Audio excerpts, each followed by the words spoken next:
Эриңди эч качан бирөөлөргө салыштырба. Паланча агаң мындай жашап атат, иниң мынандай жашап атат, паланча аяш досуңуз мынандай жашап атат, эки ата юсайып болуптур, мындай машина алып коюптур, сиз качан болосуз деген суроону бердиңизби? Күйөөңүз ошол жерде өзүнө болгон ишенчи, самооценкасы жер менен жексен болот. Өзүнүкүнө эмес, сизге карата дагы өлгөн болот да. Андан кийин ишенбей коет. Айтайын дегеним, сиз паланчага караң мындай жашайт дебестен, паланча бизге карап жашап атат.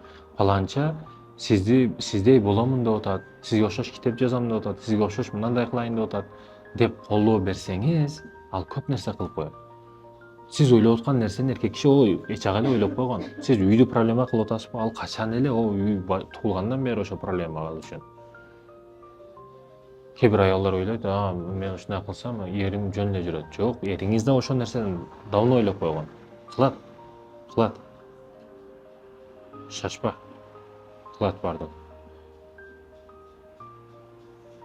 Ошондуктан эч качан башкага салыштырба, мынандай депчи. Андан кийин тил.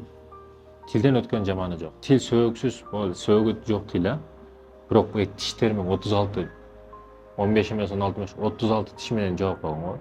Тилиңди тиштегин, былжырай бербегин ардекеге деп. Өтө көп сүйлөп коет, өтө көп сөгүнүп коет.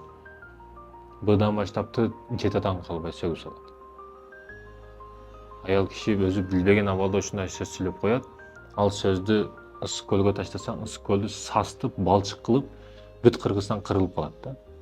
Ошо балчыктан кичине Кытайга таштап койсок, Кытай дагы бүт кырылып калат, 2,5 миллиард ел. Ошондуктан айтарым, тилиңизге өтө этияттуу болуңуз, аял киши. Пача бардыгын тил менен чыгарам да деп башка жериңизден чыгып кетпесин.